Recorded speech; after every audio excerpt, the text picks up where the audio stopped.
दोनों पार्ट के जितने भी कॉम्पोजिशन वाले टॉपिक्स हैं उन सभी का डेली बेसिस पे हम डिस्कशन लेंगे। इसमें एक तो जो बेसिक थ्योरी है, थ्योरेटिकल पार्ट है, उस लेवल पे भी, और उससे ज़्यादा जो इम्पोर्टेंट है वो है व्यवहारिक स्तर पे, कि हम रियल में एक्चुअल में हम जब परीक्षा हॉल में बैठे हैं, पेपर हमारे सामने है, कॉपी, तो हम किस अप्रोच से क्वेश्चन को देखें, किस तरीके से हम उसको अप्रोच करें, कैसे उसको आंसर करें। व्यवहारिक स्तर पे हम एक एक एग्जाम्पल, एक एक दो दो एग्जाम्पल, जब तक आप लोगों को समझ में नहीं आएगा, थोड़ा सेशन बड़ा हो सकता है, कोई इश्यू नहीं है, लेकिन जब तक आपको समझ में नहीं आएगा, एक दो तीन चार एग्जाम्पल जितने आप कहेंगे उतने एग्जाम्पल लेके हम एक एक चीज को देखेंगे। उसके बाद आपके जो भी डाउट्स होंगे, एज यूजुअल हम हमें से डाउट्स लेते हैं, तो वो डाउट्स भी आपके लिए जाएंगे लास्ट में। उससे पहले एक बार जो मैं आपको बताना चाहता हूँ, आप में से किसी का माइक ऑन है तो वो माइक ऑफ कर ले, इससे बीच बीच में डिस्टरबेंस होता है ना, तो आप माइक ऑफ कर लें सभी लोग अपना। जब आपको क्वेश्चन पूछने के लिए बोला जाएगा तभी आप उसको ऑन करें और तब आप अपने क्वेश्चन कर सकते हैं। ठीक है, तो अब इसमें हम आज का जो टॉपिक है हमारा संक्षिप्तीकरण है। नेक्स्ट क्लास में हम पल्लवन पे डिस्कशन रखेंगे, उसके बाद निबंध पे। निबंध में हो सकता है 2 या 3 सेशन हो जाएं, अलग अलग टॉपिक्स पे हम स्ट्रक्चरिंग करके देखेंगे। कंटेंट तो हम आपको दे रहे हैं, लेकिन कंटेंट तो आपको एक तरीके से वो कंटेंट ही है, आप उसको पढ़ लेंगे, लेकिन एग्जाम हॉल में, पेपर में आपको निबंध को कैसे अप्रोच करना है, कैसे लिखेंगे, क्योंकि ज्यादा स्टूडेंट्स का मैंने देखा है कोई रफ वर्क नहीं करते, बस वो सीधा लिखना शुरू कर देते हैं। तो उस चीज को कैसे अवॉइड करना है, उन सारी चीजों पर चर्चा करेंगे। फिलहाल आज का जो टॉपिक है वो है संक्षिप्तीकरण, इस पे चर्चा करते हैं। देखिए, संक्षिप्तीकरण बेसिकली जो इसकी जरूरत पड़ी, इस चीज से आप सभी वाकिफ हैं कि बहुत सारे वर्तमान में समय कम है लोगों के पास। ठीक है, कम समय में ज्यादा चीज को ग्रेस्प करना या ज्यादा चीज को जान लेने के लिए संक्षेपण जैसी विधा, सारांश जैसी विधा, इन सबकी आवश्यकता होती है। अब इन दोनों में कुछ मूलभूत अंतर है। ठीक है, एक है आपका संक्षेपण जिसकी हम चर्चा कर रहे हैं, इसको संक्षिप्तीकरण भी कहते हैं, और संक्षेपण दोनों एक ही बात है, कोई अलग अलग नहीं है। बस अंतर केवल इतना है कि संक्षिप्तीकरण बड़ा शब्द है, इसका भी संक्षिप्तीकरण अगर संक्षेपण करेंगे तो वो संक्षेपण हो जाएगा। इतना अंतर है और कोई अंतर नहीं है। बाकी दो विधाएं अलग अलग हैं डेफिनेटली, एक तो आपका संक्षेपण हो गया और दूसरा हो गया आपका सारांश लेखन। दोनों विधाएं एकदम अलग हैं। बहुत सारे स्टूडेंट्स ये चीज क्लियर नहीं है उनकी कि इन दोनों में क्या डिफरेंस है, इसलिए परीक्षा हॉल में वो इस चीज को लिख के आते हैं, सारांश को लिख के आते हैं संक्षेपण की जगह, और उनको लगता है कि उन्होंने बहुत अच्छा लिखा है। ठीक है, तो आपको यहीं पे इस चीज को क्लियर कर लेना है, और आगे से जितने भी आपके सभी के कुछ कुछ पेपर बाकी हैं सभी के। ठीक है, आप सभी को एटलीस्ट ये करना है कि आने वाले जितने भी पेपर हैं, अब तक आपने जितना अप्लाई किया है इस चीज को, बहुत अच्छी चीज है, लेकिन अगर नहीं किया है तो आने वाले जितने भी आपके टेस्ट होने वाले हैं उन हर एक टेस्ट में आपको ये चीज अप्लाई करनी है। सारांश में बेसिकली होता ये है कि जो भी परिच्छेद है, जो विषय वस्तु आपको दी गई है, या फिर आज हमारा मान लीजिए 1 घंटे 1.5 घंटे का जितना भी ये डिस्कशन रहेगा, उस डिस्कशन का अगर आपसे कोई सार पूछे, 2 पंक्तियों में 3 पंक्तियों में आप उसको बता दें कि आज के पूरे सेशन का सार ये है। या फिर आपने कोई भी आर्टिकल पढ़ा, उस आर्टिकल का ओवरऑल सार क्या है, ये आपने उसको बता दिया 2 या 3 पंक्तियों में मैक्सिमम। उसमें इस चीज की कोई आवश्यकता नहीं है कि जिन जिन चीजों पर डिस्कशन हुआ है या फिर जो जो चीजें आपने पढ़ी हैं सारी चीजें उसी सीक्वेंस में आए, या फिर सारे आयाम शामिल हों। सारांश में केवल इतना ही अपेक्षित होता है कि जो मूल भाव है, बस उसको आप बता दो कि ये मूल भाव है। ऐसे बचपन में आप स्टोरी कहानियां पढ़ा करते थे, पंचतंत्र की कहानियां, उसमें मोरल ऑफ द स्टोरी हुआ करता था, वो था सारांश। कि आपने पूरी कहानी पढ़ी, उस कहानी का सार 2-4 पंक्तियों में बता के फिर लास्ट में ये हो गया कि भाई हमें ये सीख मिलती है। ठीक है, संक्षेपण जो है ये एक डिफरेंट विधा है, अलग ही स्टाइल है ये। इसमें क्या करते हैं हम कि जो भी मूल परिच्छेद है, या फिर जो भी आपने कोई आर्टिकल पढ़ा है, कोई एडिटोरियल संपादकीय पढ़ा है, या फिर आप जो परीक्षा हॉल में आपको मूल परिच्छेद दिया गया है वो आपने पढ़ा, उसमें जितने भी आयाम, किसी भी टॉपिक को लेकर के जितने भी आयाम चर्चित चर्चा का विषय बनाए गए हैं, ठीक है, उसमें एक आयाम हो सकता है, 2 आयाम हो सकते हैं, 4 हो सकते हैं, 5 हो सकते हैं, सारे आयाम उसी सीक्वेंस में वन बाई वन जिस सीक्वेंस में मूल परिच्छेद में दिए हुए हैं, सीक्वेंस भी वही सेम ही रहेगा उसका, ठीक है, और सारे आयाम उसमें शामिल होंगे, बस हमें कुछ चीजों को उसमें नजरअंदाज करना है। ये आप सभी को पता होगा कि उदाहरण वगैरह उद्धरण अगर इस चीज कोई दिए हुए हैं, उन सब चीजों को हम इसमें शामिल नहीं करते हैं संक्षिप्तीकरण में। अब आप इसमें जो महत्वपूर्ण दिशा निर्देश हैं संक्षिप्तीकरण के, एक बार ये देख लीजिए थ्योरी के बिहाफ पे, उसके बाद हम सीधा जो आपको करना है व्यवहारिक स्तर पे किस तरीके से करना है, वो एग्जाम्पल लेकर के हम आपको बताएंगे। देखिए सबसे पहले तो इसमें है कि जो पहला चरण होता है, सबसे पहले है कि आपको शीर्षक निर्धारण करना है उसका, कि शीर्षक क्या रहेगा। शीर्षक के एटलीस्ट दो 2 मार्क्स होते हैं, 2 अंक होते हैं उसके। तो शीर्षक चयन में भी बहुत आपको एकदम सावधानी बरतनी है। जब आपको परिच्छेद का मूल भाव, केंद्रीय भाव जो समझ में आ जाए, ठीक है, उस केंद्रीय भाव को आप शीर्षक बनाइए। ऐसा हो सकता है कि एक परिच्छेद में एक से ज्यादा भाव हों, लेकिन फिर भी आपको वहां पे केंद्रीय भाव पकड़ना है। कुछ स्टूडेंट्स का मैंने देखा है पूरी एक पंक्ति में शीर्षक लिखते हैं। यहाँ पे मैं आपको बता देता हूँ, 2 या 3 शब्द अधिकतम शीर्षक में, 2 या 3 शब्द से अधिक नहीं होने चाहिए, ठीक है, 2 या 3 शब्द ही रखने हैं आपको। उसके बाद अगला जब आप शुरू करेंगे यहाँ से शीर्षक, आपने मान लीजिए शीर्षक दे दिया XYZ जो भी शीर्षक है, शीर्षक देने के बाद आप शीर्षक को अंडरलाइन अवश्य करेंगे, ठीक है, ये अनिवार्य है शीर्षक को अंडरलाइन करना। अगर शीर्षक को अंडरलाइन कर रहे हैं, नहीं कर रहे हैं, तो इसको बॉक्स में बंद कीजिए, या तो अंडरलाइन कीजिए या बॉक्स में बंद कीजिए, इन दोनों में से कोई एक चीज आपको प्रैक्टिस में लानी है अपने में। इसके बाद शीर्षक लिखने के बाद एक पंक्ति का यहाँ पे आपको स्पेस छोड़ना है। आपके पास मुख्य परीक्षा में 2 पेज मिलेंगे, आपको 2 पृष्ठ मिलेंगे संक्षिप्तीकरण करने के लिए, और मोस्ट प्रोबेबली ये होता है कि आपका संक्षेपण जो जिस पृष्ठ पे वो गद्यांश दिया होता है, परिच्छेद दिया होता है, उसी में पूरा हो जाता है आपका। या फिर अगर मान लीजिए दूसरे पृष्ठ पर जाने की आवश्यकता भी पड़ रही है, तब भी आपके पास स्पेस की कमी नहीं है, स्पेस पर्याप्त होता है। ये जो बात मैं आपको बता रहा हूँ, अंडरलाइन या बॉक्स में बंद हो फिर एक लाइन छोड़ने वाला, ये है बेड रिप्रेजेंटेशन के लिए, ठीक है। ये चीज आपको कॉपी में भी आप सभी को सुझाव मिल रहे होंगे, जो लोग इस प्रैक्टिस को नहीं कर रहे होंगे उन सभी को, ठीक है। इसके बाद जब आपने मूल भाव पकड़ लिया है, बाकी सारे भावों को छोड़ दीजिए, एक से अधिक भाव हो सकते हैं, लेकिन मूल भाव को पकड़िए, मूल भाव ही उसका शीर्षक होगा हमेशा। इसके बाद शीर्षक, संक्षिप्त, सारगर्भित, ये मैंने आपको बता ही दिया। अब आपको संक्षिप्तीकरण लिखने की शुरुआत कैसे करनी है, आपने पढ़ लिया, मूल भाव आपने पकड़ लिया, पढ़ने की प्रक्रिया में ही आपको पता चल जाएगा कि इसमें किन किन चीजों की चर्चा की गई है परिच्छेद में। जैसे प्रथम पाठन के समय परिच्छेद को 5 में या फिर जितने भी संभव आयाम हो उनमें विभाजित कर लेना है आपको। एक एक आयाम का आपको पता होना चाहिए कि ये आयाम है, इसको यहाँ पे लिखना है, यहाँ पे स्थान देना है, दूसरा आयाम है, इसको ये दूसरी जगह पे स्थान देना है। इसके बाद जो आपने 5 भागों में विभाजित किया है, इसमें प्रत्येक भाग का क्रम से आपको संक्षिप्तीकरण करना है, क्रमबद्धता का भी ध्यान रखना है। अगली चीज, संक्षिप्तीकरण अपनी स्वयं की भाषा शैली में होना है, ना कि परिच्छेद में दी गई भाषा में। आपके पास कोई आवश्यक नहीं है कि आपके पास हर एक शब्द के लिए समानार्थी शब्द हो, और ये एकदम एकदम से भी अपेक्षित नहीं है कि आप सारे शब्दों का कोई समानार्थी शब्द या दूसरे शब्दों में लिखें। अगर मान लीजिए आपको कोई ऐसा शब्द लग रहा है जिसका आप दूसरा शब्द नहीं ढूंढ पा रहे हैं जिसके लिए, तो आप उस शब्द को लिख दीजिए। लेकिन बहुत सारे स्टूडेंट ये करते हैं, पूरी की पूरी पंक्ति को उठा लेते हैं। वो बचपन में प्रैक्टिस किया करते थे कि कुछ पंक्तियों को छोड़ दो, कुछ को लिख लो, वो संक्षिप्तीकरण हो गया। उस वाली मानसिकता से बाहर निकलिए आप। सारे आयाम शामिल करने, एज इट इज कोई भी पंक्ति या उदाहरण वो तो बिल्कुल भी शामिल नहीं करने, ठीक है। इस चीज को ध्यान में रखिए। उदाहरण, उद्धरण, कहावतें, मुहावरे आदि यदि हों तो उन्हें नजरअंदाज करना चाहिए, अर्थात उन्हें संक्षिप्तीकरण में शामिल नहीं करना है। परिच्छेद के विभिन्न भागों में तारतम्यता बनाए रखें।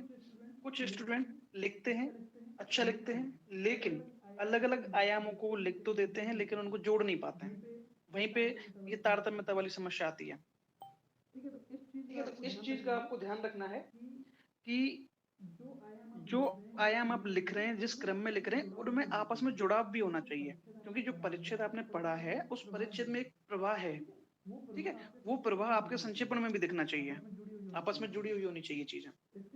इसके बाद शब्दों या वाक्यों या किसी एक भाव की पुनरावृत्ति नहीं होनी चाहिए।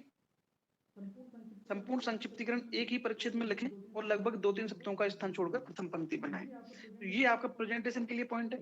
देखिए, अगर मान लीजिए संक्षिप्तीकरण का जो मूल परिच्छेद है वो केवल एक ही पैराग्राफ में दिया गया है आपको, एक ही पैराग्राफ बनाया गया है, तब उस स्थिति में आपको केवल एक ही पैराग्राफ में संक्षिप्तीकरण करना है। और अगर एक से ज्यादा पैराग्राफ दिए गए हैं तब आप 2 बना सकते हैं। अलग-अलग पैराग्राफ के अलग-अलग संक्षिप्तीकरण में भी अलग-अलग पैराग्राफ बना सकते हैं, कोई इश्यू नहीं है, ठीक है? आरंभ कहाँ से करना है? 2-3 शब्दों का स्थान छोड़ कर के, जैसे मान लीजिए ये आपका पैराग्राफ है, पूरी लाइनिंग होती है आपकी कॉपी में, तो आप पैराग्राफ हमेशा यहाँ से कम 2-3 शब्दों का स्थान छोड़ करके यहाँ से लिखना शुरू कीजिए, ठीक है? इससे क्या होगा, एक बेटर प्रेजेंटेशन लगता है। और अगला जब भी पैराग्राफ, दूसरा जब भी पैराग्राफ शुरू करें आप, तो अगला पैराग्राफ भी सेम प्लेस से यहीं से शुरू करें फिर, ठीक है? इस चीज का ध्यान रखना है, ये बेटर प्रेजेंटेशन के लिए है। आगे और भी हम बताएंगे। ये आपकी बेसिकली प्रेजेंटेशन वाली चीज जो है मुख्यतः आपकी काम आएगी पल्लवन में और निबंध में। यहाँ तो केवल प्रेजेंटेशन के लेवल पे आप इतना कर सकते हैं कि टाइटल को अंडरलाइन कर दीजिए और एक लाइन का स्पेस छोड़ दीजिए टाइटल के बाद, ठीक है? इसके बाद शब्द सीमा का ध्यान रखना है, ऑब्वियसली आप रखेंगे ही। इसमें आप एक मोटा-मोटा अनुमान इस तरीके से भी लगा सकते हैं कि मान लीजिए आपके मूल परिच्छेद में 10 पंक्तियां दी गई हैं, तो 3-3 पंक्तियां बांट लीजिए आप। एक लास्ट में 4 पंक्ति रह जाएंगी, 3-3 4 ऐसे बांट लीजिए उसको। 3 पंक्तियों को आपको एक पंक्ति में कन्वर्ट करना है। इस 4 को 1 या 1.5 में आपको कन्वर्ट करना है, ठीक है? तो इस तरीके से एक मोटा-मोटा अनुमान लगा लीजिए कि कितने शब्द आपको मिल सकते हैं उसके लिए और आपको कितने शब्दों में वो करना है संक्षेपण। इसके बाद संक्षिप्तीकरण के अंत में प्रयुक्त शब्द अवश्य लिखें, जैसे प्रयुक्त शब्द लगभग 100। आपने संक्षिप्तीकरण किया, शीर्षक दे दिया, अंडरलाइन कर दिया, एक लाइन का स्पेस छोड़ दिया, संक्षिप्तीकरण फिर लिख दिया। उसके बाद राइट हैंड कॉर्नर पे अब ये चीज लिख सकते हैं कि आपने संक्षेपण में कितने शब्दों का प्रयोग किया। आप लिख सकते हैं यहाँ पे संक्षेपण में प्रयुक्त शब्द लगभग, जो भी है लगभग में लिखना आप हमेशा, लगभग 55 60 जो भी काउंटिंग है, ठीक है, उस हिसाब से। लेकिन ये चीजें अगर आपने लिख दी, सबसे पहले मैंने आपको बताया टाइटल आपने उस तरीके से लिख दिया, अंडरलाइन करके एक लाइन स्पेस छोड़ के, लास्ट में आपने एक लाइन छोड़ के, जो संक्षिप्तीकरण आपका जहाँ पे खत्म हुआ उसके बाद एक लाइन का स्पेस छोड़ करके फिर आपने ये लिख दिया राइट हैंड कॉर्नर पे। तो मैं दावे के साथ कह रहा हूँ आपके एक नंबर, एक मार्क, एक अंक जो है इस चीज का बढ़ जाएगा आपका। संक्षिप्तीकरण में आपको 5 मिलने वाले होंगे तो 6 मिलेंगे, 6 मिलने वाले होंगे तो 7 मिलेंगे, इसी चीज के केवल। ये छोटी छोटी चीजें हैं, इनका ध्यान रखिए। आधा एक नंबर आपको औरों से एक्स्ट्रा मिलेगा, वही आपको अच्छी रैंक दिलाएगा। इसके बाद ये चीज है कि संक्षिप्तीकरण मूल भाव को अपने शब्दों में लिखना है, वो चीज मैं आपको पहले बता ही चुका हूँ। और ये आप सभी जानते हैं, एक सरल टॉपिक है जहाँ पे उत्तर आपकी आंखों के सामने है, उत्तर आपको दिया गया है, ठीक है? और उसी चीज को आपको ऐसा करना है कि कम मेहनत में आपको अच्छे अंक मिल सकते हैं इस चीज में। तो इसके लिए केवल अभ्यास की आवश्यकता है। 2-4 क्या आपको यहाँ पे पहले टेस्ट में हमने लगभग 5 संक्षिप्तीकरणों का अभ्यास कराया था। उसके बाद फुल टेस्ट में हर एक टेस्ट में एक संक्षिप्तीकरण आता ही है, तो उनका ही आप अभ्यास कर लीजिए। लेकिन इसमें एक चीज का और ध्यान रखिए, जब आपको हमने कुछ सुझाव दिए हैं, मान लीजिए आपके कुछ ना कुछ कमी होगी तभी हमने संक्षिप्तीकरण में सुझाव दिए होंगे आपको, तो उन सुझावों को देखते हुए एक बार फिर से उसी परिच्छेद का संक्षिप्तीकरण करने का अभ्यास कीजिए आप, ठीक है? तो ये बहुत जरूरी है। अगर आपने सुझाव केवल पढ़ के छोड़ दिया, या तो आप एक काम कीजिए, उसी को दोबारा से संक्षेपण कीजिए उसी टॉपिक का। अदरवाइज नेक्स्ट टेस्ट जब भी हो, उस टेस्ट में आप उस चीज को ध्यान में रखिए, उसको रिवाइज करके आइए कि ये कमेंट मुझे मिले थे, ये सुझाव मिले थे, अगले में मैं इन पे काम करूंगा। ये वाली जो कमेंट मिला है आपको, वो रिपीट नहीं होना चाहिए आपका, ठीक है? इस चीज का आपको ध्यान रखना है। तो ये तो देखो हो गई थ्योरेटिकल बातें, अवधारणात्मक स्थिति जो भी थी संक्षेपण की, किन किन चीजों का आपको ध्यान रखना है, और प्रेजेंटेशन के लेवल पे सारी चीजों का आपको ध्यान रखना है। व्यवहारिक स्तर पे मेरे पास एक स्टूडेंट का मैसेज आया कि सर कुछ व्यवहारिक टिप्स बताइए कि संक्षिप्तीकरण करना कैसे है। वो चीज हम डिस्कस करते हैं कि व्यवहारिक स्तर पे किस तरीके से हम संक्षिप्तीकरण हमें करना होता है। इसके लिए मैंने आपको ही दिए हुए कुछ पिछले टेस्ट में दिए हुए संक्षेपण, इसी को मैंने लिया है। अब इसमें देखिए, पहला जो ये है प्रश्न, इसमें एक बार आप 2 मिनट का समय लीजिए, इसको पढ़ लीजिए आप सब लोग, आपकी स्क्रीन पे ये दिख रहा होगा, ठीक है? 2 मिनट का समय लीजिए, इसको पढ़ लीजिए एक बार आप, ठीक है? उसके बाद फिर मैं समझाता हूँ आपको कैसे करना है।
चलिए ठीक है, आप सभी ने पढ़ लिया होगा। अब हम शुरू करते हैं। देखिए, ये जो परिच्छेद है मूल रूप से भारतीय संस्कृति के संदर्भ में है, ठीक है। और इसको एक बार आप जब पढ़ के देखेंगे तो आपको ये चीज आसानी से समझ में आ जाएगी कि देखिए, भौगोलिक आयाम की बात की गई है यहाँ पे और संस्कृति। इसके बाद देखिए, पश्चिम में रेगिस्तान, पूर्व में नम डेल्टा, मौसम सूखी गर्मी से लेकर पहाड़ी की तराई, पठार की ठंडक, भूगोल की भव्यता, परिधान योजना। तो इसमें अल्टीमेटली वो कहना क्या चाहता है कि संस्कृति और जो भौगोलिक आयाम है वो परस्पर जुड़े हुए हैं, ठीक है, पहली चीज। इसके बाद अगला जो पैराग्राफ है, इसमें है भारतीय संस्कृति अपनी विशाल भौगोलिक स्थिति के समान अलग अलग है। यहाँ के लोग अलग अलग भाषाएं बोलते हैं, अलग अलग तरह के कपड़े पहनते हैं, भिन्न भिन्न धर्मों का पालन करते हैं, अलग अलग भोजन करते हैं, किंतु उनका स्वभाव एक जैसा है। चाहे कोई खुशी का अवसर हो या कोई दुख का क्षण, लोग पूरे दिल से इसमें भाग लेते हैं, एक साथ खुशी या दर्द का अनुभव करते हैं। एक त्योहार या एक आयोजन किसी घर या परिवार के लिए निजी नहीं है, पूरा समुदाय या आस पड़ोस एक अवसर पर खुशी मनाने में शामिल होता है।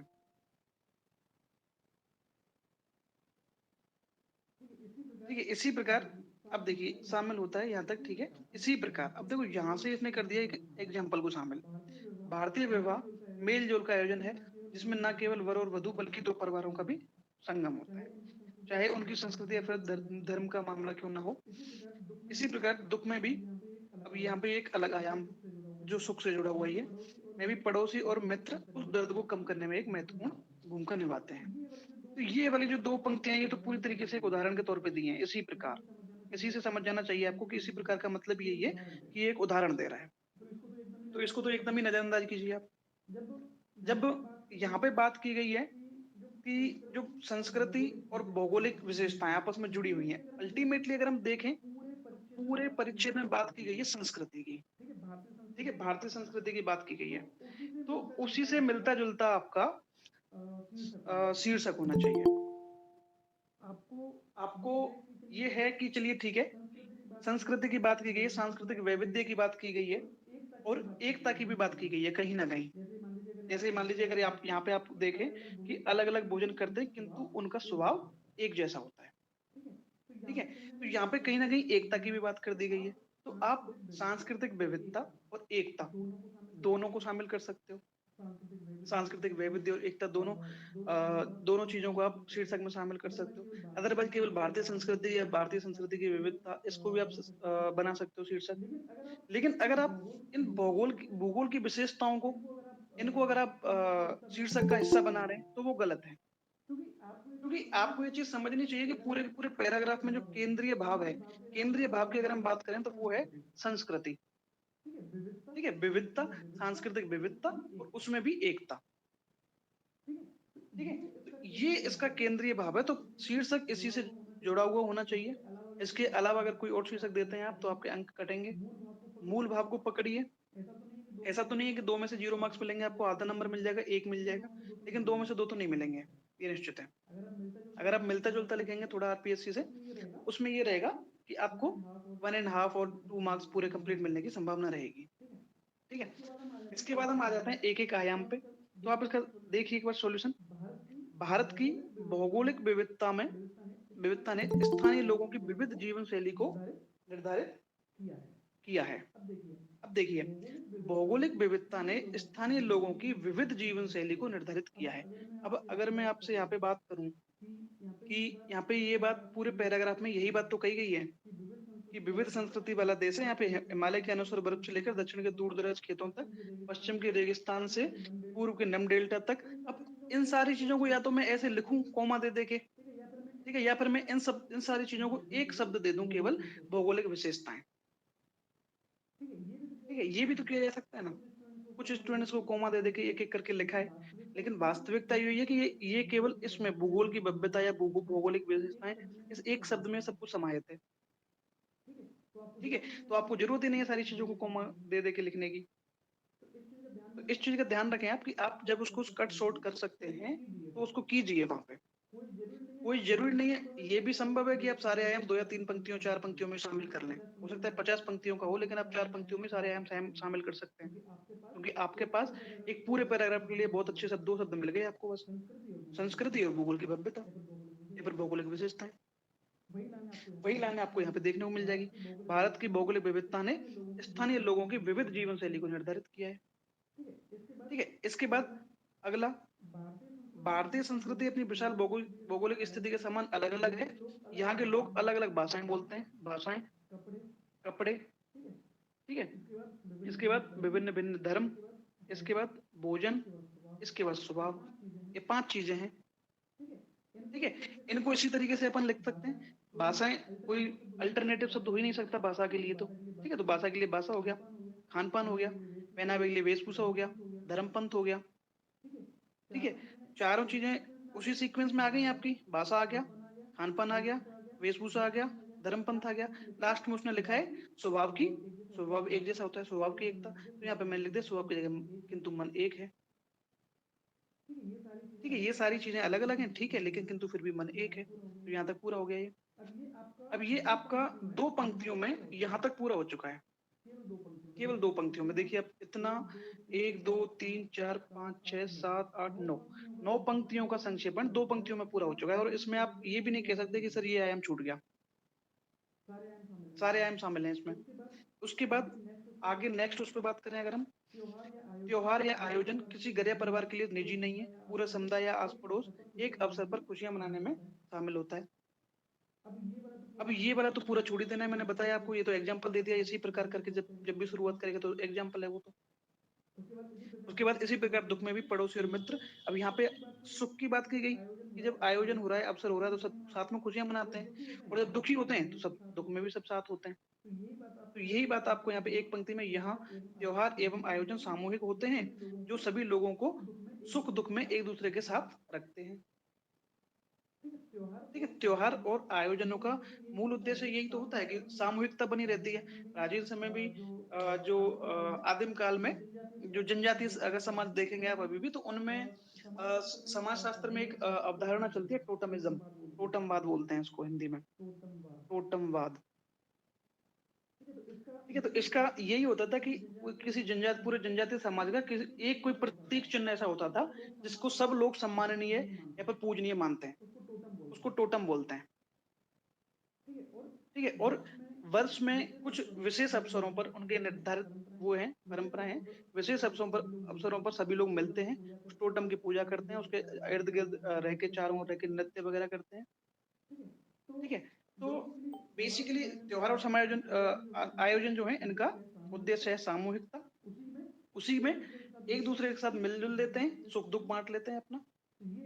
ये भाव ये बताना चाह रहा है पूरा पैराग्राफ यहाँ से लेके एक त्योहार यहाँ से लेके ये पूरा यहाँ तक। ये जो 4-5 पंक्तियाँ हैं, ये पूरा केवल इतनी सी बात को बताना चाह रहे हैं कि यहाँ त्योहार एवं आयोजन सामूहिक होते हैं, जो सभी लोगों को सुख-दुःख में एक-दूसरे के साथ रखते हैं। अंत में एक पंक्ति का स्पेस रखो यहाँ पे, प्रयुक्त शब्द लिख दो। प्रयुक्त शब्द लगभग 55। अब यहाँ पे कुछ स्टूडेंट जो ये मूल परिच्छेद है, इसमें जितने भी शब्द हैं लगभग, जितने भी काउंट करते होंगे या फिर कैसे भी करके लिखते होंगे वो भी लिखते हैं। तो वो लिखने की आवश्यकता नहीं है, क्योंकि वो डेटा एग्जामिनर के पास ऑलरेडी रहता है। परीक्षा पेपर आपके लिए बनाया गया है, तो वो इस चीज़ का डेटा पूरा रखते हैं अपने पास कि आपने कितने शब्द दिए हैं और लास्ट में बस केवल इतना रहता है कि आप कितना आपको कितने शब्दों में लिखना है। बस वो इसी चीज़ को चेक करेंगे तो आपको वो लिखने की आवश्यकता नहीं है। सिमिलरली यही पैटर्न आप इंग्लिश में भी रख सकते हैं, इंग्लिश में प्रेसी राइटिंग होता है। प्रेसी राइटिंग में भी यही सेम पैटर्न रहता है। दोनों एक-दूसरे के बस ये है कि भाषाएँ अलग-अलग हैं, लेकिन विधा एक ही है। चाहे प्रेसी राइटिंग हो, चाहे संक्षिप्तीकरण हो, विधा एक ही है। वहाँ भी आपको टाइटल लिखना ही होता है। वहाँ भी आपको प्रेसी में यूज्ड वर्ड है वो भी लिख सकते हैं आप, ठीक है? और ये आपका प्रेसी या संक्षिप्तीकरण हो गया। तो ये एक एग्जांपल ले लिया हमने। इसके बाद हाँ, इसमें श्यामपाल जी कह रहे हैं कि ये काफ़ी कम हो गया। ठीक है, मतलब 1 तिहाई उससे भी कम हो गया। कोई समस्या नहीं, कोई देखो ये कोई वो नहीं है कि निर्धारित लिमिट की आपको 1 तिहाई शब्दों में ही करना है। वो लिमिट है, अपर लिमिट है, वो लोअर लिमिट नहीं है। ठीक है, इस चीज़ का ध्यान रखना है। जो 1 तिहाई शब्द आपके लिए पूछे गए, वही 1 तिहाई शब्दों में लिखिए, वो आपकी ऊपरी सीमा है। ठीक है? अगर आप इससे कम में कर देते हो और सारे आयामों को शामिल कर लेते हो, तो वो और अच्छी चीज़ है। लेकिन इस प्रयास में ऐसा मत करना कि कोई आयाम छूट जाए आपसे, ठीक है? कम करने में। मैंने तो आपको यहाँ पे लिख के दे दिया है। आप देख सकते हैं मेरे विचार में सारे आयाम शामिल कर लिए हैं मैंने, लेकिन फिर भी मैं ये दावा नहीं करता कि ये सर्वश्रेष्ठ है। आप में से कुछ अभ्यर्थी इससे भी अच्छा लिख सकते हैं, कुछ ने लिखा भी है, ठीक है? लेकिन जो चीज़ मैं आपको समझाना चाह रहा हूँ, जो चीज़ मैं आपको कन्वे करना चाह रहा हूँ, वो यही है कि आपको सारे आयाम उसी सीक्वेंस में कम से कम शब्दों में आपको यहाँ पे लिखने हैं। प्रेजेंटेशन के लेवल पे आपको शीर्षक और उसको अंडरलाइन करना, उसके बाद प्रयुक्त शब्द लिखना, ये चीज़ें आपको ध्यान में रखनी है। ये चीज़ें आपका औरों से आधा या 1 मार्क्स अतिरिक्त दिला देंगी आपको, और वही चीज़ आपकी रैंक को डिसाइड करेगा, आपके सयन सिलेक्शन को डिसाइड करेगा। ठीक है? इसके बाद हम और भी एग्ज़ाम्पल ले सकते हैं। इसमें मैंने काफ़ी 5-6 एग्ज़ाम्पल अटैच किए हैं, ये फाइल भी मैं आपके साथ ग्रुप में शेयर कर दूँगा सभी स्टूडेंट के साथ। तो इसमें अगेन एक और प्रैक्टिस कर लेते हैं, उसके बाद फिर हम क्वेश्चन्स ले लेंगे आप सभी के। ठीक है? मैं आपको 1 मिनट का समय दे रहा हूँ। आप ये वाला आपकी स्क्रीन पे दिख रहा होगा पैराग्राफ, ये आप एक बार पढ़िए, उसके बाद फिर हम अगला डिस्कस करते हैं।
ये उम्मीद करता हूँ आप सभी ने पढ़ लिया होगा। देखिए, अब इसमें अगर आप देखेंगे कि पूरे पैराग्राफ में दोनों में मिला के किस चीज़ की चर्चा की गई है? केंद्र में क्या है? भारतीय कृषि। केंद्र में तो भारतीय कृषि है। यहाँ पे पहले पैराग्राफ में केंद्रीय कृषि से जुड़ी हुई जितनी भी चुनौतियां हैं या समस्याएं हैं, उन सभी को डिस्कस कर लिया गया है। ठीक है? इसमें देखेंगे आप कि वितरण बहुत ही असमान है। सिंचाई के वैकल्पिक साधन मौजूद हैं, लेकिन वितरण बहुत ही असमान है, अविकसित है, सीमांत एवं छोटी जोतें हैं। अन्य समस्या है उर्वरा शक्ति का क्षीण होना, भूक्षरण और जल रिसाव की समस्या। ठीक है? रासायनिक खादों का अंधाधुंध उपयोग, अनियोजित प्रयोग। ठीक है? जोतों का आकार लगातार छोटा होना। ठीक है? इसके अलावा दोषपूर्ण भूमि स्वामित्व, असमान वितरण, ये सारी चीजें हैं। जनसंख्या वृद्धि का दबाव, छिपी और मौसमी बेरोजगारी, ये सारी चीजें हैं जो आपको बता रही हैं कि इस पूरे पैराग्राफ में केवल कृषि से जुड़ी हुई, कृषि क्षेत्र से जुड़ी हुई समस्याएं जो हैं या चुनौतियां हैं, उनकी चर्चा की गई है। उसके बाद दूसरा पैराग्राफ, दूसरे पैराग्राफ में किस चीज की चर्चा की गई है? भारतीय कृषि में शिक्षा का नितांत अभाव पाया जाता है। अशिक्षा के कारण किसान अपनी समस्याओं का समाधान नहीं कर पाते। अशिक्षा के चलते ही किसानों में संगठनात्मक प्रवृत्ति का अभाव है। अब यहाँ पे आप देखेंगे दूसरे पैराग्राफ में यहाँ पे बताया है मूलतः किसान के बारे में। पहले पहले भाग में बता दिया कृषि से जुड़ी हुई चुनौतियों के बारे में, दूसरे भाग में बताया है किसान जिन समस्याओं का या जिन चुनौतियों का सामना कर रहे हैं उनके बारे में। ठीक है, जैसे आप देखेंगे समस्याओं को शिक्षा का नितांत अभाव हो गया, संगठनात्मक प्रवृत्ति का अभाव हो गया। ठीक है, प्रशासन और नीतियों का फायदा नहीं उठा पाते अशिक्षा के कारण, असंगठित होने के कारण भी और अशिक्षित होने के कारण भी। बढ़ती आत्महत्या की घटनाएं, सूदखोरों द्वारा उच्च ब्याज दर, उत्पादन कम। ठीक है, कर्ज माफी द्वारा किसानों को, अब ये जो तरीका है कर्ज माफी द्वारा किसानों को कर्ज की समस्या से तुरंत राहत प्रदान करने की प्रवृत्ति देखी जा रही है, लेकिन यह कोई स्थायी समाधान नहीं है। ठीक है, इसके लिए कुछ ऐसा किया जाना चाहिए जिससे किसान कर्ज लेने को मजबूरी ना हो। तो दो भाग हो गए। अब ये दोनों भागों में हमने देखा कि पहले भाग में कृषि की समस्याओं की बात की गई है, दूसरे में किसानों की समस्याओं की बात की गई है। तो इन दोनों को ही आप शीर्षक में शामिल करो, कृषि और किसान दोनों को शामिल करो। आप कृषि और किसान दोनों की चुनौतियों के बारे में चर्चा की गई है, तो आप दोनों को शीर्षक में शामिल कीजिए। उसके बाद जब संक्षिप्तीकरण की बात आएगी, अब यहाँ पे कृषि से जुड़ी हुई जो भी समस्याएं बताई गई हैं उनको एक्सप्लेन कर करके, जैसे देखिए सदियों से एक ही भूमि पर कृषि करने का परिणाम है, ये चीज हमारे कोई काम की नहीं है। बस काम का क्या है, उर्वरा शक्ति का क्षीण होना। ठीक है, आगे भूचरण एवं जल रिसाव की समस्या, इसने अब आगे नहीं देखो उसी चीज को रिपीट कर रहा है यहाँ पे, उर्वरा शक्ति का क्षीण होना, यहाँ पे भी उसी चीज को रिपीट कर रहा है, मृदा की उर्वरा शक्ति क्षीण हुई है, इस चीज से कोई हमारे लेना देना नहीं है। ठीक है, इस तरीके से आप चीजों को पकड़िए कि जो जो चीजें रिपीट हो रही हैं या फिर जो चीजें उसने केवल एक्सप्लेन करने के पर्पज से लिखी हैं। ठीक है, कोई भी चीज को उसने चर्चा का विषय बनाया और उसको एक्सप्लेन करने के पर्पज से, ठीक है, उसकी व्याख्या करने के उद्देश्य से उसने जो भी तथ्य लिखे हैं, जो भी विषय वस्तु लिखी है, वो हमारे संक्षेपण में काम की नहीं है। ठीक है, उस चीज को हमें नजरअंदाज करना है। तो आप अगर संक्षिप्तीकरण इस पहले पैराग्राफ के संक्षेपण में आप देखेंगे, सिंचाई साधनों की सीमित एवं असमान पहुंच, भूक्षरण, जल रिसाव, रासायनिक खाद के अत्यधिक प्रयोग के कारण मृदा का अनुर्वर होना। अब यहाँ पे इन्होंने लिखा है उर्वरा शक्ति का क्षीण होना, मैंने वहां पे शब्द यूज कर दिया है अनुर्वर होना। ठीक है, शब्द बदल दिया बस। ये जो ये जो टर्म्स हैं, ठीक है, टेक्निकल टर्म्स हैं, इनको आप बदल नहीं सकते, इनको आप रिप्लेस नहीं कर सकते किसी भी दूसरे शब्द से, तो इनको एज इट इज ले सकते हैं, कोई समस्या नहीं है। इसके बाद छोटी जो दूषपूर्ण भूमि वितरण प्रणाली अत्यधिक जनसंख्या दबाव के कारण आजीविका के साधन के रूप में कृषि क्षेत्र तनाव में है। ये पहले पैराग्राफ का यही भाव है पूरे का, इससे तनाव में है, मतलब दबाव सहज ही महसूस किया जा रहा है। दबाव महसूस किया जा रहा है, इसका मतलब यही है कि कृषि क्षेत्र तनाव में है, स्ट्रेस में है। इसके बाद अगला जो पैराग्राफ है भारतीय कृषि, जहां पे किसानों की समस्याओं की बात की गई है, तो इसका संक्षेपण हम कैसे करेंगे? अशिक्षित, असंगठित और ऋण से दबे किसान सरकारी सुविधाओं और योजनाओं का प्रभावी लाभ नहीं उठा पाते हैं और संकटों का सामना करते हैं। अब जो आत्महत्या वाली बात है, वहां पे आप ये शब्द यूज कर सकते हैं, संकटों का सामना करते हैं।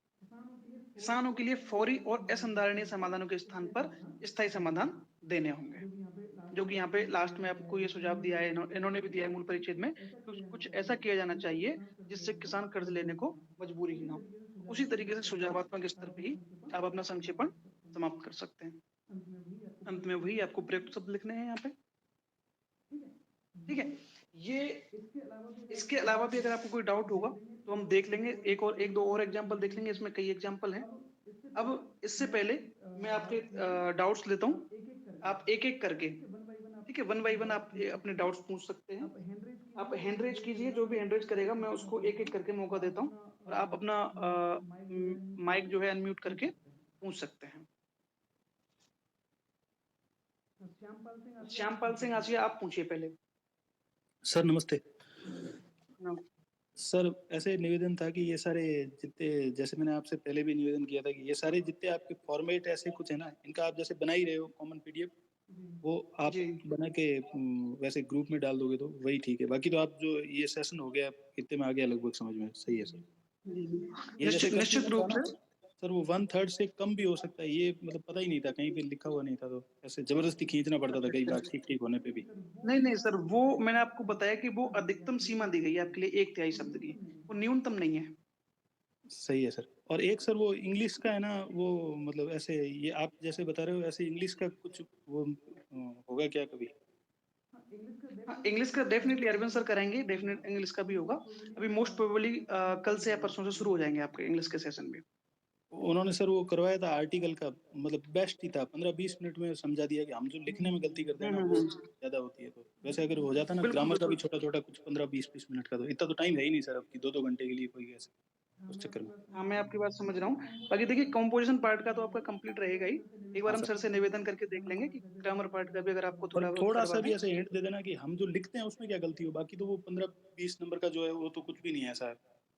मतलब हम जो हुँ, हुँ, हुँ, समझ थैंक सकता यू हूँ। सर, है ना, मैं ज़्यादा टाइम नहीं लूँगा बाकी भी। ठीक, ठीक है। शिव सुथार आपका डाउट है, आप पूछिए। Yes sir, good evening.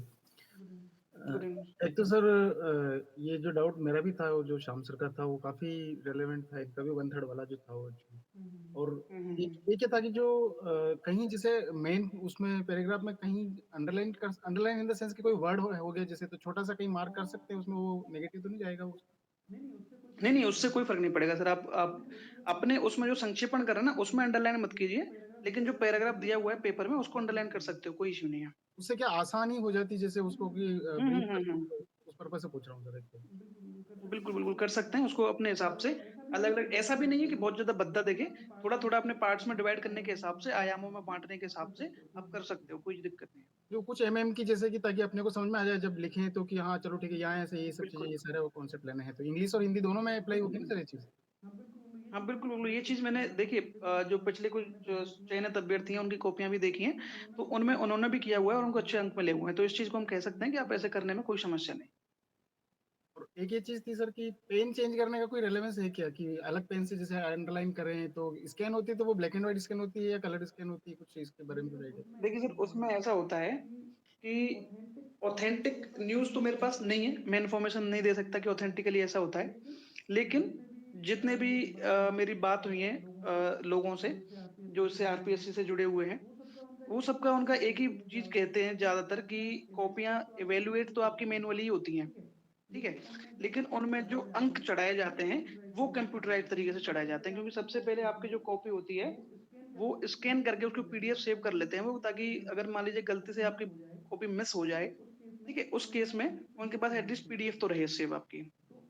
तो आपकी कॉपी मैन्युअली चेक होगी अगर आप डिफरेंट कलर से कोटेशन लिख रहे हैं, अंडरलाइन कर रहे हैं, तो वो सारी चीज़ें कंसिडरेशन में रहेंगी। ऐसा कुछ भी नहीं है कि पीडीएफ बनेगी तो सारा सब कुछ ब्लैक एंड व्हाइट में चेक होगा आपका।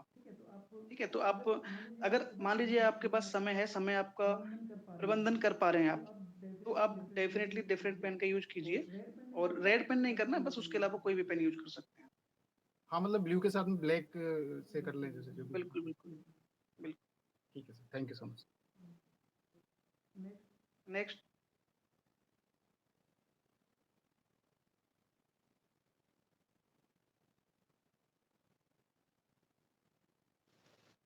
तो अच्छा लाइन एक की बार आप स्टार्टिंग हेनरी कहाँ से करनी है? जी, लाइन की जी दोबारा स्टार्टिंग पूछें? लाइन बीच से स्टार्ट करनी है या फिर इसमें स्टार्टिंग से ही? नहीं देखिए, इसमें जैसे पैराग्राफ हम बनाते हैं ना, तो उसी तरीके से आप लिखने में आप उसी तरीके से स्टार्ट कर सकते हैं, कोई दिक्कत नहीं, 2-3 शब्दों का स्थान छोड़ कर के, क्योंकि वो पैराग्राफ स्टार्ट करने का ना एक स्टैंडर्ड तरीका माना जाता है बेटर प्रेजेंटेशन के लिए। तो आप वैसे ही कर सकते हैं 2-3 शब्दों का स्थान छोड़ कर के, कोई दिक्कत नहीं। Okay sir.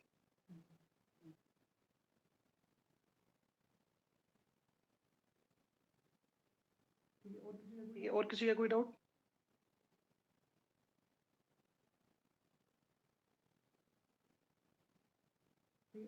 ठीक है, अगर आप में से कोई भी अभ्यर्थी ये चाहता है कि सर अभी समझ में नहीं आया है, एक और एग्जाम्पल देके समझा दीजिए, तो वो आप मुझे बता दीजिए, वो भी हम कर सकते हैं अभी।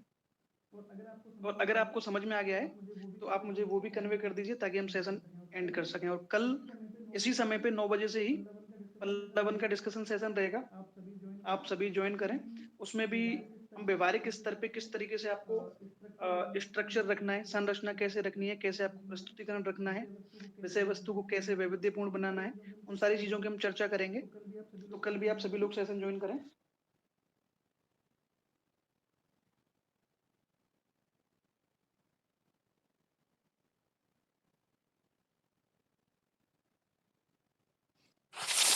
सर एक वो कोई भी नहीं पूछ रहा, तो एक वो टाइम के लिए आप कुछ बता रहे थे ना सर, 3 घंटे में पेपर हो ही नहीं रहा है, हर बार 10-20 नंबर का छूट रहा है।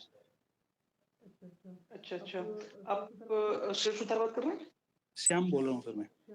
श्याम जी ये बात जो आपका पर्सनल वो है, अब ये कॉल पे डिस्कस कर लेंगे, आप मुझे कॉल कर अच्छा लेना। चलो हाँ, बाकी नहीं आपने सभी एक बार बताया था कि मैं कुछ अलग से समझाऊंगा, ऐसे वैसे हो सकता है फिर कुछ, इसलिए चलो ठीक है सर, है ना।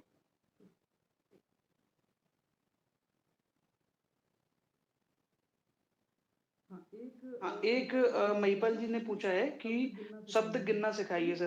देखिए इसमें एक चीज बताता हूँ मैं आपको, शब्द कैसे गिनने हैं आपको। एज ये प्रैक्टिकली पॉसिबल नहीं है, व्यवहारिक नहीं है कि आप एक एक शब्द गिन के यहाँ पे प्रयुक्त शब्द लिखें। इसके लिए आपको क्या करना है कि एक पंक्ति का जो पहली पंक्ति है, पहली पंक्ति में आप वर्ड काउंट कर लीजिए। ठीक है, जैसे मान लीजिए इसमें मैं अगर काउंट करूं 1 2 3 4 5 6 7 8 9 10 11 12 13 14, 14 एक पंक्ति में काउंट कर लीजिए, बाकी आप टोटल पंक्ति काउंट कर लीजिए कि 5 पंक्तियां हैं, 70 लगभग। इसी हिसाब से देखो मैंने लिखे हुए हैं यहाँ पे प्रयुक्त शब्द लगभग 70। ठीक है, तो आप केवल एक पंक्ति के शब्द गिन लीजिए और उसी को आप मल्टीप्लाई कर दीजिए जितनी भी टोटल पंक्तियां हैं, कुल पंक्तियां उन सभी से। यही तरीका है, आगे एक एक शब्द को गिनने की कोई आवश्यकता नहीं है, और इसीलिए मैं आपको बोला कि आप लगभग शब्द का जरूर प्रयोग करें। एक अनुमान, मोटा मोटा अनुमान इससे लग जाएगा। बाकी एग्जैक्ट शब्दों को गिनना व्यवहारिक बिल्कुल भी व्यवहारिक नहीं है, उस चीज की प्रैक्टिस ना करें आप।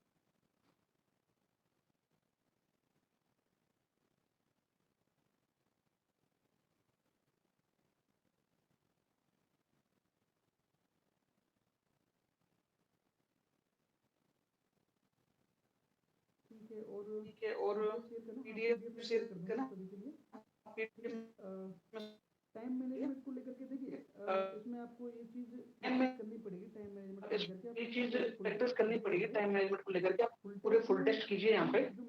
फुल टेस्ट में टाइम जो मैनेजमेंट है ना, उसका फुल टेस्ट में ही आपको अनुमान लगेगा कि कितना टाइम में आपका पेपर एक्स्ट्रा जा रहा है और कितने मिनट आपको एक्स्ट्रा लग रहे हैं। उसमें एक चीज का मैं सजेशन दूंगा आपको कि अगर मान लीजिए आपको कंपोजिशन पार्ट में ज्यादा टाइम लग रहा है, तो यहीं पे वो चीज प्रैक्टिस कीजिए कि कुछ स्टूडेंट क्या है, पहले ग्रामर वाला पार्ट करते हैं, व्याकरण पहले करते हैं और कंपोजिशन बाद में करते हैं।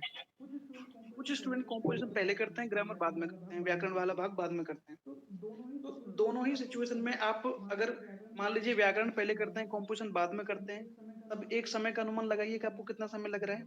दूसरा टेस्ट आप उस तरीके से दीजिए कि पहले कंपोजिशन आपने कर लिया, फिर ग्रामर पे आप आए। ठीक है, दोनों तरीके से पेपर करके देखिए। और दूसरी चीज यहाँ पे अगर आप टेस्ट 3 घंटे और 10 मिनट, अगर आप 3 घंटे 10 मिनट तक अगर पेपर पूरा कर ले रहे हैं ईमानदारी से, तो आप 10 मिनट को एग्जाम हॉल में मैनेज कर सकते हो। 10 मिनट को आप एकदम स्पेयर में लेके चलिए कि इतना आप एग्जाम हॉल में मैनेज कर लोगे, क्योंकि वहां पे जो एनवायरनमेंट होता है वहां पे 10 मिनट मैनेज हो जाते हैं। तो इसलिए आपका ये है कि दोनों तरीके से पेपर लिख के देखिए, और मैं तो आपको सुझाव दूंगा कि पहले कंपोजिशन वाला पार्ट कीजिए आप। उसके लिए एक निश्चित समय निर्धारित कर लीजिए। 50 अंक की आपकी व्याकरण वाला भाग होता है, 50 अंक का, उसके लिए उतना ही समय रखिए। अनुपातिक रूप से कितना समय लगता है आपको एक बार करके देख लीजिए। फुल पेपर जो बन रहे हैं वो हम एग्जैक्टली आरपीएससी पैटर्न पे बना रहे हैं। ठीक है, उसमें जितना समय आपको लगेगा यहाँ पे लगभग उतना ही समय आपको वहां पे लगेगा। ठीक है, परीक्षा में लगेगा, तो उस चीज का एक अनुमान ले लीजिए। और उसके बाद फिर कॉम्पोजिशन वाले भाग में कोशिश कीजिए कि कम लिखो, अच्छा लिखो। ठीक है, कम लिखने का मेरा मतलब ये बिल्कुल भी नहीं है कि निबंध में आप 2 पन्ने लिख के आ जाएं। ठीक है, उसमें हम आपको जो बताएंगे, डिस्कस करेंगे, उस टाइम पे मैं आपको बताऊंगा कितना करना है। लेकिन मतलब ये है कि स्पष्टता का ध्यान रखें, शब्दों को बहुत छोटे छोटे शब्द बना के ज्यादा सघन तरीके से नहीं लिखना है आपको। वो सब हम प्रेजेंटेशन में, पल्लवन में और निबंध में दोनों में डिस्कस करेंगे। ठीक है, आज के लिए इतना ही संक्षेपण पे। उम्मीद करता हूँ आप सभी को समझ में आ गया होगा। अगर फिर भी किसी अभ्यर्थी को समझ में नहीं आया है तो वो मुझे व्यक्तिगत रूप से कॉल या मैसेज करके बात कर सकता है। सर एक रिक्वेस्ट है। जी बताएं। सर जो टेस्ट में जो टॉपर्स है ना, उनका कॉपी अगर ग्रुप में शेयर करेंगे तो थोड़ा हम उनसे कंपेयर कर पाएंगे कि कैसा वो आंसर लिख रहा है, हमको कैसे इम्प्रूव करने की जरूरत है। हाँ चलिए ठीक है, ये नेक्स्ट टाइम से निश्चित रूप से, जो टॉपर्स का तो नहीं, लेकिन जिनका हमें सबसे जैसे कॉम्पोजिशन वाला पार्ट का रहता है, कंप्लीट कॉपी तो हम किसी की भी शेयर नहीं करेंगे, लेकिन जिसका हमें लगता है कि निबंध पार्ट अगर किसी ने कंपोजिशन वाले पार्ट में किसी ने अच्छा परफॉर्म किया है तो वो पार्ट जरूर हम आपके साथ शेयर कर देंगे। या सर बेस्ट आंसर्स, हाँ तो ये ठीक बिल्कुल है। बिल्कुल, ये कोशिश करेंगे हम इस बार। ठीक है, गुड नाइट टू ऑल, आराम कीजिए और मेहनत कीजिए अच्छे से। परख टीम की शुभकामनाएं आप सभी के साथ हैं।